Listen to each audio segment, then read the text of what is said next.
화려한 날들, 그 다음 예상 스토리는 지은호가 고성이로부터 10억 수표가 든 봉투를 받은 순간부터 시작합니다. 지은호가 돈 봉투를 받자 시청자들은 하나의 질문을 품게 되었습니다. 어렵게 간을 내줄 정도로 버텼던 애가 왜 지금은 10억 앞에서는 고개를 끄덕였을까? 겉으로 보면 이상합니다. 그동안 지은호는 고성이의 돈 앞에서 흔들린 적이 없던 인물이니까요. 오히려 돈 때문에 더 단단해졌던 사람이었습니다. 하지만 지은호가 그 돈 봉투를 받던 순간 그 장면을 조금만 다르게 보면 이야기가 달라집니다. 지은호는 그걸 보상으로 받은 것이 아닙니다. 거래로도 받지 않았습니다. 지은호가 받아든 건 돈이 아니라 고성이의 방식이었습니다. 지은호는 그날 하나를 확인합니다.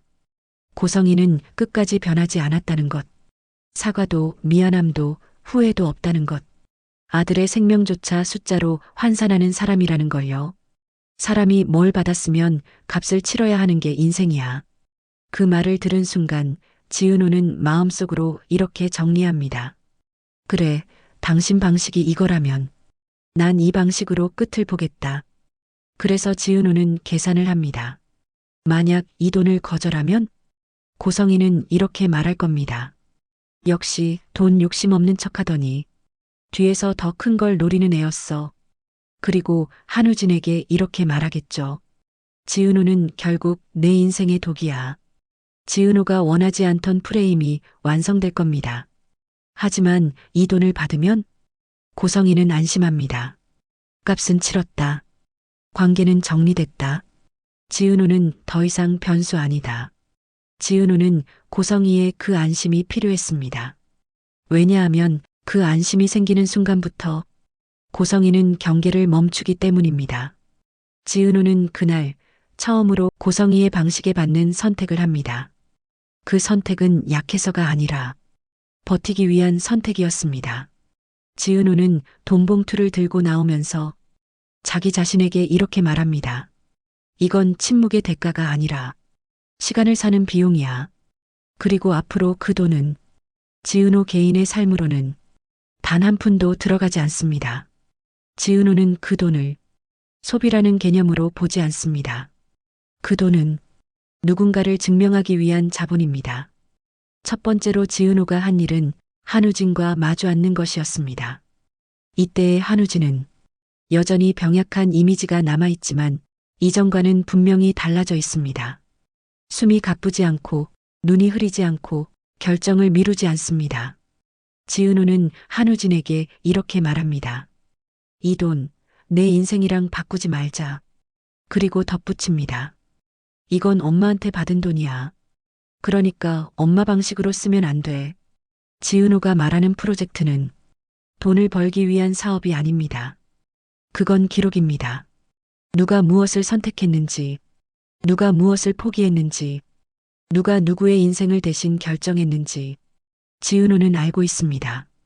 고성이가 가장 두려워하는 건 폭로가 아니라 기록이라는 걸요. 말은 뒤집을 수 있지만 기록은 뒤집을 수 없으니까요. 여기서 지은호가 말한 기록은 일기나 메모 같은 게 아닙니다. 돈이 오간 날짜, 말이 바뀐 순간, 그리고 사람을 대하던 태도까지 나중에 그런 적 없다고 발뺌하지 못하게 남겨두는 흔적, 그걸 지은호는 기록이라고 부르고 있었습니다. 이 즈음 한우진이 달라진 모습을 보이기 시작합니다. 예전에 한우진이었다면 엄마가 알면 안 되잖아라고 말했겠죠. 하지만 지금의 한우진은 다르게 말합니다. 이거 내가 책임질게. 그 말은 몸이 회복됐다는 뜻이 아니라 자기 결정권이 회복됐다는 신호입니다. 지은호는 그 말을 듣고 처음으로 웃습니다. 그래, 이제 내 인생이다. 많은 시청자들이 예상합니다. 지은호는 결국 떠나겠지. 고성이와 선을 긋겠지. 하지만 지은호의 선택은 다릅니다. 지은호는 도망치지 않습니다. 왜냐하면 도망치면 고성이는 또 다른 자식을 같은 방식으로 통제할 테니까요. 지은호는 남습니다. 그리고 조용히 판을 만듭니다. 한우진은 선택할 수 있는 사람이 되고 박영란은 창작자로 돈을 벌기 시작하고 박성재는 더 이상 흔들리지 않고 이수빈은 여론을 움직여 박성재를 돕고 이 모든 흐름의 출발점이 바로 그 10억이었습니다. 지은호가 고성희에게 돈을 받은 장면은 굴복이 아닙니다. 그건 당신 방식, 이제 내가 쓴다는 선언입니다. 고성희는 자기가 판을 끝냈다고 생각했겠죠. 하지만 지은호는 그 판을 확장했습니다. 그리고 이때부터 고성희의 세계는 아주 천천히 하지만 확실하게 무너지기 시작합니다. 한우진이 달라졌다는 걸 가장 먼저 눈치챈 사람은 고성희가 아니었습니다. 의사도 아니고 간호사도 아니고 지은호였습니다. 퇴원 수속을 밟는 날 한우진은 예전처럼 숨을 고르지 않았고 말을 하다 멈추지도 않았습니다. 무엇보다 달라진 건 눈빛이었습니다. 예전 한우진의 눈에는 늘 허락을 구하는 기색이 있었습니다. 이래도 될까요? 엄마가 알면 안 되는데. 하지만 그날의 한우진은 결정을 이미 끝낸 사람의 눈이었습니다. 한우진은 처음으로 거절을 합니다. 고성희는 여느 때처럼 말합니다. 이제 몸도 좀 나았으니까 엄마 말 들어야지. 회사 얘기, 미국 얘기 다 천천히 정리해 줄게. 예전 같았으면 한우진은 고개를 끄덕였을 겁니다. 하지만 그날 한우진은 고개를 들고 말합니다. 어머니, 이제 제가 정리할게요. 그 말에 고성희의 표정이 잠깐 멈춥니다. 정리하겠다는 말은 도와달라는 말이 아닙니다. 허락을 구하는 말도 아닙니다. 선언에 가까운 말이었거든요. 고성희는 그 말을 가볍게 넘기려 합니다. 그래, 그래. 아프더니 말투가 세졌네. 지금은 무리하지 말고 엄마가 하라는 대로 해. 고성희는 웃으며 넘기지만 속으로는 이미 불편해집니다. 왜냐하면 한우진의 말투에는 예전처럼 흔들림이 없었기 때문입니다. 한우진은 지은호로부터 건강뿐 아니라 자기 자리를 되찾습니다. 그날 밤 한우진은 지은호에게 연락합니다. 짧은 메시지였습니다. 나 할 수 있을 것 같아. 지은호는 바로 이해합니다. 이 말이 건강해졌다는 뜻이 아니라는 걸요. 지은호와 한우진이 다시 마주 앉았을 때 한우진은 이렇게 말합니다. 예전엔 내가 아프니까 아무 말도 못했어. 아픈 사람이 선택하면 민폐라고 생각했거든. 그 말에 지은호는 고개를 저으며 답합니다. 아픈 건 내 잘못이 아니야. 근데 내 인생을 넘긴 건 내 선택이었어. 그 말은 위로가 아니라 현실 확인이었습니다. 한우진의 회복은 숫자로 먼저 드러났습니다. 병원 검사 결과 수치는 안정적입니다. 의사는 말합니다. 이 정도면 일상생활에 큰 무리는 없습니다. 그 말보다 한우진에게 더 중요한 건 다음 말이었습니다. 스트레스 관리가 가장 중요해요. 그 순간 한우진은 깨닫습니다. 스트레스의 정체가 병이 아니라 엄마였다는 걸. 처음으로 엄마 없는 계획을 세워봅니다. 자신의 계좌를 정리합니다. 그동안 고성희가 관리하던 자산, 신탁, 생활비 구조를 하나씩 확인합니다. 그리고 지은호에게 묻습니다. 나 이거 혼자 해도 될까? 지은호는 망설이지 않습니다. 이제는 내가 직접 해야 해. 이 말이 중요한 이유는 한우진이 도움받던 사람에서 결정하는 사람으로 바뀌는 순간이기 때문입니다. 고성희는 이상함을 느끼기 시작합니다. 한우진의 전화가 줄어든 걸 느낍니다. 보고도 없고 확인도 없고 불안한 질문도 없습니다. 대신 한우진은 짧게 말합니다. 나중에 연락드릴게요. 그 말투는 아들이 아니라 성인이었습니다. 고성희는 그 변화가 지은호 때문이라는 걸 본능적으로 압니다. 그래서 더 조급해집니다. 한우진은 자신의 능력도 증명하기 시작합니다. 건강해진 모습을 보이는 것뿐 아니라 예전에 중단했던 자료를 다시 꺼내고 미뤄두었던 기획안을 정리합니다. 지은호는 그걸 옆에서 조용히 봅니다. 그리고 말합니다. 너 원래 이런 사람이었어. 아파서 가려졌을 뿐이야. 이 말은 한우진에게 결정적인 확인이 됩니다. 자기는 원래 무능한 사람이 아니었다는 것. 한우진의 첫 독립선언은 아주 작게 시작됩니다. 한우진은 엄마에게 통보합니다. 미국은 안 가요. 그 한마디에 고성이의 얼굴이 굳습니다. 왜? 한우진은 답합니다. 여기서 할 일이 있어서요. 그리고 그 순간 고성이는 느낍니다. 아들이 자기 손을 빠져나가기 시작했다는 걸. 이때부터 고성이의 통제는 어긋나기 시작합니다. 말이 통하지 않고 겁도 먹지 않고 죄책감도 느끼지 않습니다. 이건 고성이가 가장 다루기 힘든 유형입니다. 엄마에게 미안해하지 않는 아들. 한우진의 각성은 반항이 아닙니다. 한우진은 소리치지 않습니다. 대들지도 않습니다. 대신 스스로 결정하고 실행합니다. 그게 고성이에게는 폭력보다 더 무서운 변화입니다. 왜냐하면 이제 통제할 명분이 사라지니까요. 박성재는 원래 싸움을 피하는 사람이었습니다. 아버지 박진석 앞에서도 새어머니 고성이 앞에서도 늘 한 발 물러서 있었죠. 이유는 단순했습니다. 싸우지 않아도 버텨야 할 자리가 있었기 때문입니다. 그런데 어느 순간부터 박성재는 깨닫기 시작합니다. 버티는 것만으로는 끝나지 않는다는 걸요. 박성재가 처음 이상함을 느낀 순간 부사장 자리에 오른 뒤 박성재는 보고 라인이 묘하게 꼬여 있다는 걸 느낍니다. 본인이 지시하지 않은 자료가 올라오고 책임질 일은 본인 이름으로 남고 성과는 다른 쪽으로 흘러갑니다. 이 패턴은 낯설지 않습니다. 고성이가 늘 써오던 방식이니까요. 박성재는 그제야 알게 됩니다. 이건 견제가 아니라 제거를 준비하는 단계구나. 박성재는 바로 맞서지 않습니다. 여기서 박성재가 소리치고 따지면 고성이가 원하는 그림이 완성됩니다. 그래서 박성재는 아주 조용한 방법을 택합니다. 확인부터 시작하는 방식. 박성재가 처음 손을 뻗은 곳은 사람입니다. 박성재는 오래된 임원 한 명을 찾아갑니다. 과거 박진석과 함께 회사를 키워온 인물입니다. 박성재는 묻지 않습니다. 대신 말합니다. 제가 빠진 회의 자료 혹시 따로 보신 적 있으세요? 그 임원은 잠시 망설이다가 이렇게 말합니다.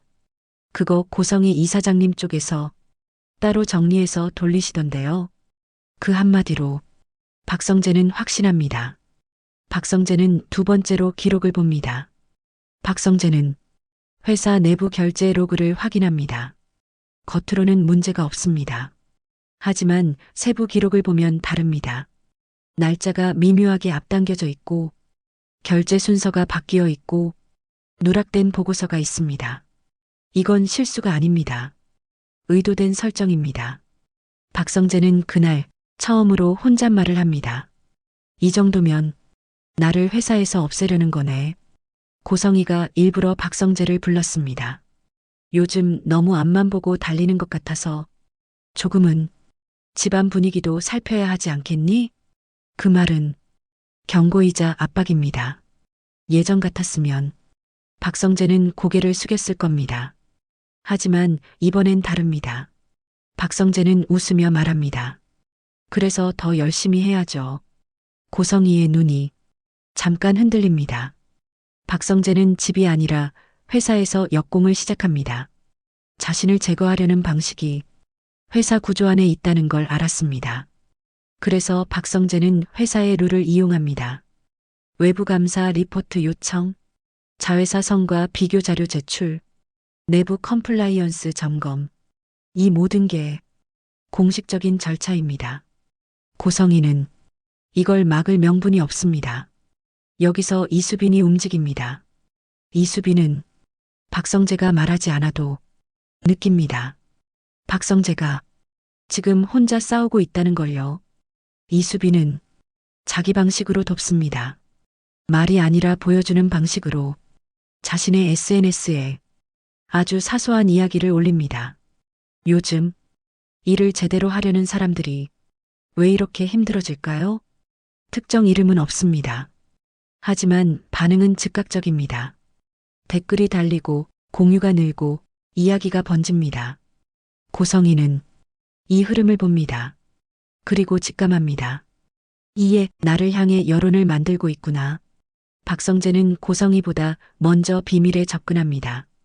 박성재는 우연처럼 한우진의 이름이 등장하는 자료를 하나 보게 됩니다. 병원, 자금, 비공개 처리된 지원 내역. 박성재는 이게 단순한 치료비가 아니라는 걸 본능적으로 느낍니다. 그리고 이때 박성재의 머릿속에서 퍼즐 하나가 맞춰집니다. 새어머니 고성이가 한우진을 지나치게 감싸는 이유. 박성재는 결심합니다. 이 싸움은 감정 싸움이 아니라는 걸, 그리고 아버지 박진석에게 직접 말하기엔 아직 이르다는 것도요. 그래서 박성재는 고성이보다 먼저 진실의 조각을 모으기 시작합니다. 고성이는 처음으로 불안해집니다. 박성재가 예전처럼 흔들리지 않는다는 걸 느낍니다. 돈으로도 말로도 분위기로도 통제가 안 됩니다. 그리고 그때 고성이는 깨닫습니다. 이 아이 변했구나. 박성재는 이제 판을 읽는 플레이어입니다.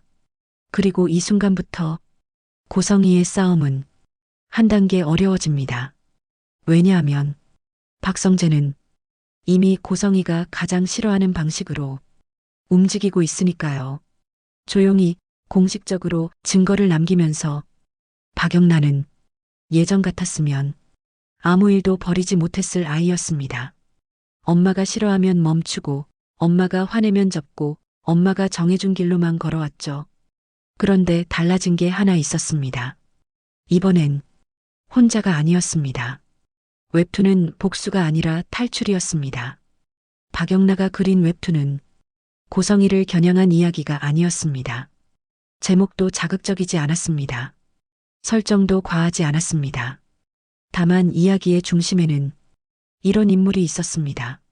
높은 탑에 갇혀 바깥 세상을 한 번도 선택해 본 적 없고 머리카락이 아니라 기록으로 묶여 있는 여자.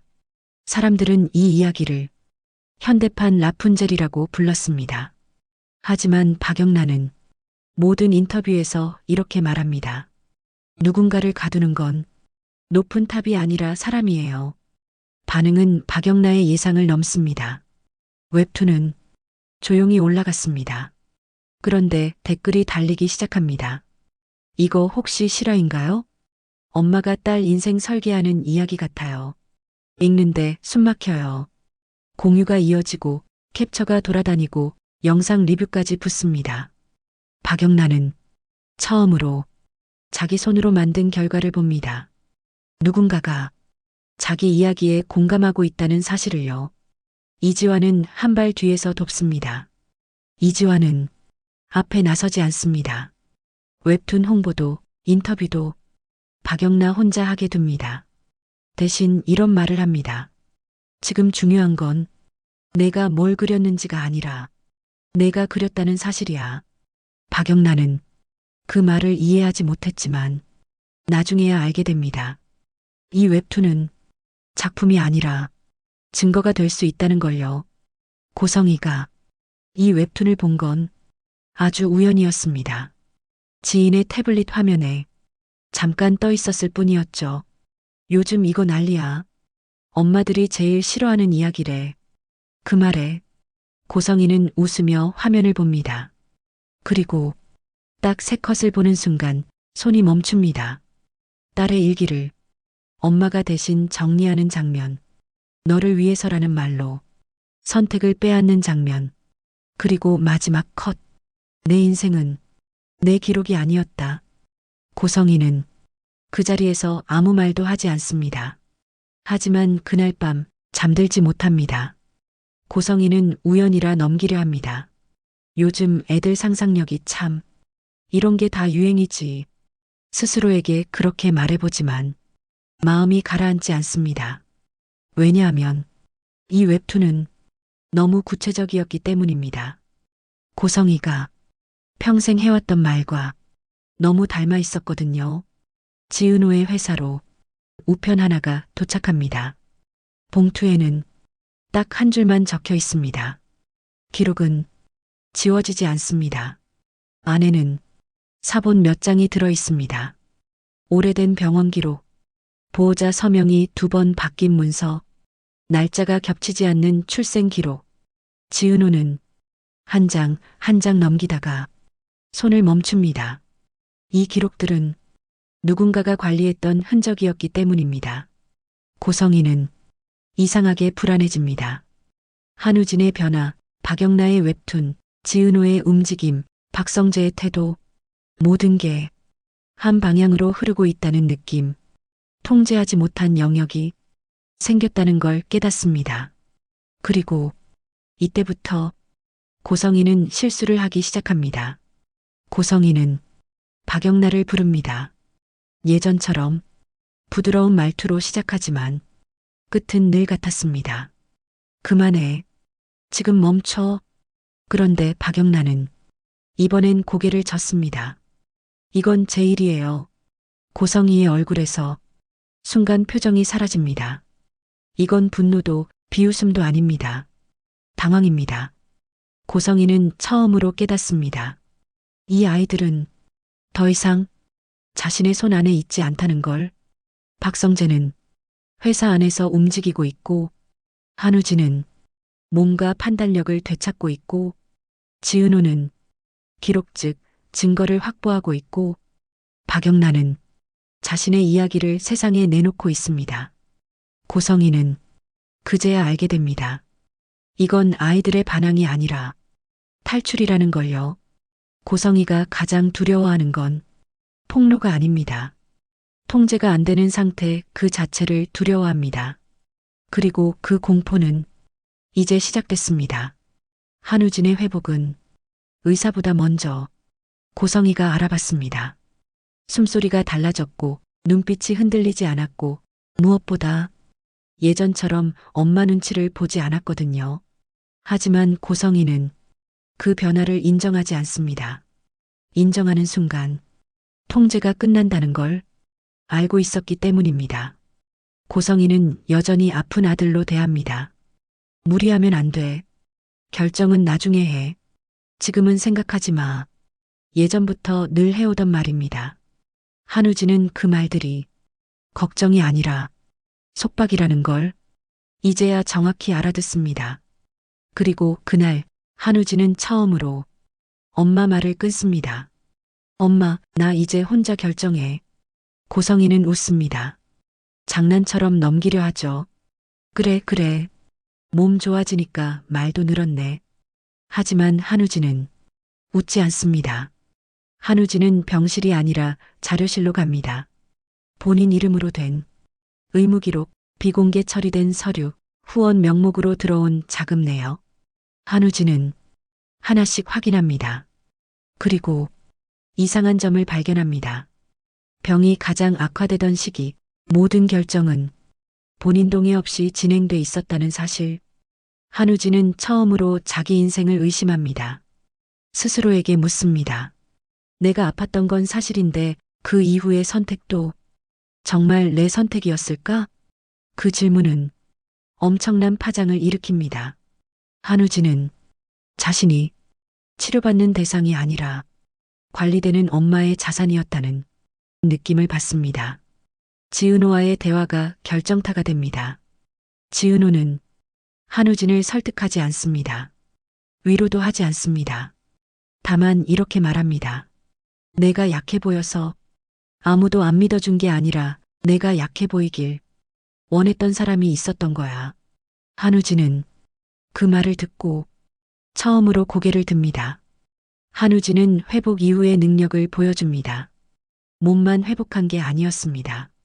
언어 감각, 기억력, 숫자 처리, 전략 사고, 병으로 멈춰있던 능력이 한꺼번에 돌아옵니다. 고성이는 이 변화를 본능적으로 알아봅니다. 그래서 더 조급해집니다. 고성이는 다시 회사를 들먹입니다. 이제 회사 들어가야지. 회장님 밑에서 배우면 돼. 넌 아직 혼자 결정할 단계 아니야. 그 말에 한우진은 고개를 젓습니다. 회사 안 들어가요. 고성희의 얼굴이 굳습니다. 뭐라고? 회사 말고 내가 할 일 있어요.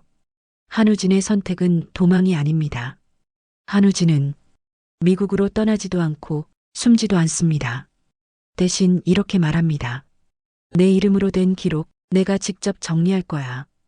고성희는 그 말의 의미를 즉시 알아듣습니다. 한우진에 관한 모든 기록은 고성희가 가장 통제해온 영역이니까요. 고성희는 처음으로 겁을 먹습니다. 한우진은 이제 예전의 아들이 아닙니다.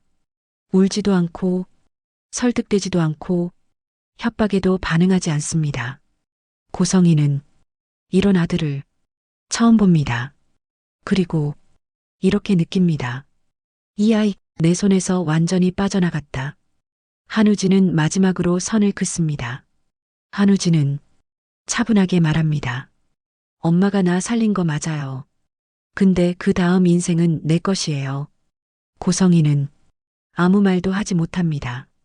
말을 꺼내는 순간 자신이 무엇을 해왔는지 다 드러날 것 같았기 때문입니다. 한우진은 엄마를 미워하지 않습니다. 다만 엄마에게서 결정권을 회수했을 뿐입니다. 그리고 이 순간부터 고성희는 가장 위험한 상황에 놓입니다. 자식들이 감정이 아니라 논리로 움직이기 시작했기 때문입니다. 어느 날 한우진이 아무에게도 알리지 않고 회사에 나타났습니다. 미국에 있는 줄만 알았던 아들, 여전히 약한 몸일 거라 생각했던 아들. 그 한우진이 박진석 앞에 서 있었습니다. 수척하지도 않고 도움이 필요해 보이지도 않았습니다. 그 모습 하나만으로 고성희는 이미 알아챘습니다. 이 상황은 자기가 관리할 수 있는 선을 넘었다는 걸요. 한우진은 먼저 고개를 숙였습니다. 갑자기 와서 죄송합니다. 박진석은 아무 말도 하지 못했습니다. 놀람도 있었고 그보다 더 큰 건 이해되지 않는 위화감이었습니다. 왜 나는 이 아이가 여기 있는지도 몰랐을까? 고성희가 말을 보태려는 순간 한우진이 먼저 입을 엽니다. 아버지, 저 한국에 들어온 지 좀 됐습니다. 짧은 말이었지만 회의실 분위기가 금세 긴장됐습니다. 미국에만 있었던 건 아닙니다. 박성재는 그제야 동생을 제대로 봅니다. 예전처럼 숨기거나 피하는 눈빛이 아닙니다. 스스로 선택한 얼굴이었습니다. 고성희가 끼어듭니다. 우진아, 그 얘긴 지금 할 필요가. 한우진은 처음으로 엄마의 말을 끝까지 듣지 않습니다. 엄마, 오늘은 제가 말씀드릴게요. 목소리는 높지 않았지만 단호했습니다. 이 한마디로 고성희는 깨닫습니다. 이 아이는 더 이상 자기 손안의 변수가 아니라는 걸요. 한우진은 박진석을 바라보고 말합니다. 이 회사에 들어올 생각은 없습니다. 아들이라는 이유로든 누군가가 제 인생을 대신 결정하는 건 이제 그만두려고 합니다. 박진석은 아무 말도 하지 않습니다. 그저 아들을 바라보고 있을 뿐입니다. 잠시 침묵이 흐른 뒤 박진석이 묻습니다. 그럼 앞으로 어떻게 살겠다는 거냐? 한우진은 숨을 고르고 이렇게 말합니다. 저도 모르게 제 인생이 관리되고 있었다는 걸 최근에 알았습니다. 이 말은 폭로도 아니고 고백도 아닙니다. 하지만 고성희에게는 심장이 철렁 내려앉는 말이었습니다. 한우진은 말을 잇습니다. 그래서 이제부터는 제 이름으로 결정된 일들에 대해 제가 직접 확인하려고 합니다. 간이식도 치료도 누가 무엇을 숨겼는지에 대해서는 한마디도 하지 않았습니다. 그런데도 고성희는 느낍니다. 이 아이는 이미 어디까지 와 있다는 걸요. 박성재가 조심스럽게 묻습니다. 몸은 괜찮은 거야? 한우진은 짧게 웃습니다. 걱정하실 정도는 아닙니다. 그 웃음이 고성희를 더 불안하게 만듭니다. 예전처럼 약한 아이가 아니기 때문입니다. 박진석은 한참 한우진을 바라보다 천천히 말합니다. 그래, 내 인생이다. 짧은 말이었지만 이 말은 고성이에게는 선고처럼 들렸습니다. 한우진은 다시 고개를 숙입니다. 미리 말씀드리고 싶었습니다. 그리고 마지막으로 이 말을 남깁니다. 앞으로 제 일은 제가 직접 설명드리겠습니다. 이 말의 의미를 그 자리에 있던 사람들 중 제대로 알아들은 건 고성이 혼자였습니다.